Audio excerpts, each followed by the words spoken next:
এখন কিছু খাওয়াতে পারছেন না, তাহলে হবে। বিষয়টা হচ্ছে পরামর্শ আমার থেকে যদি নেন তাহলে আমাকে ইনজেকশন আমি করবো না, ডাইরেক্ট স্যালাইন করে দেবো আমি।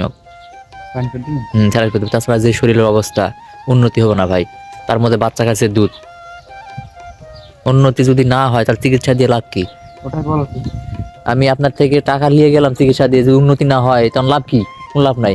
আর দুটা লোক ডাক দেন, লোক ডাক দিয়ে গরু পাড়া লাগবে, পাড়ে স্যালাইনটা করে দিই, হয়তো 10 মিনিট 15 মিনিট লাগবে, করে দিই। কারণ শরীরে একেবারেই নষ্ট হয়ে গেছে। আর এগুলা গরু পান কিভাবে আমি বুঝি না। এত মানে এরা গরু খুব রিস্ক তো। দুজন হলে বলতো, 2-3 জন হলে এরা ধরা লাগতো, ভালো হতো নি। গরু পাড়া লাগবে, তাহলে গরুটা কোন জায়গায় পারবেন? যে জায়গায় পারলেই হবে। এই 10-15 মিনিট লাগবে একটা স্যালাইন যাইতে, একটা স্যালাইন যেতে 10-15 মিনিট লাগবে, এই আর কি। 10-15 মিনিট হয় তাহলে কেনতে পায়খানা লাগছে নাকি? যায়নি 10-15 মিনিটে কোনো সমস্যা নাই।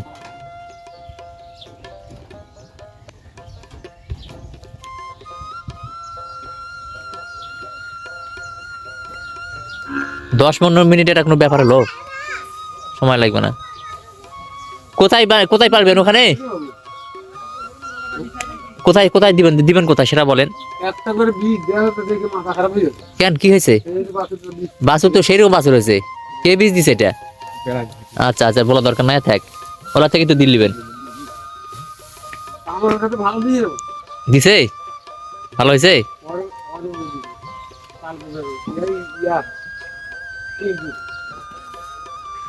দড়ি দিয়ে আসেন, পা বান্ধা লাগবে। আচ্ছা ঠান্ডা, আপনি আগে দড়ি দিয়ে আসেন, পানি দিয়ে আসেন, এখন পাড়া লাগতো না তো, এমনি ধরে থাকেন, আমি মোটর টান দিচ্ছি আমি। দড়ি দিয়ে আসেন। ও তো একটা রেডি হওয়া লাগবে নাকি? পারলে আমি 3 ডেঙ্গে হয়ে গেছি। কিসের? গরুরই ও বকরি বেবো। হ্যাঁ, কি হয়েছে? বকরি হ্যাঁ, ও পিপিআর রোগ তো এখন প্রত্যেকটা ইয়াতি হচ্ছে। মুরগির ব্যারাম, বকরির ব্যারাম, গরুর ব্যারাম, মানুষেরও ব্যারাম, তাই না? মানুষের এখন হয়নি। ডাল লাগা পুরা কয় ইনকাম করতে যাক শেষ। মায়ের মধ্যে এখন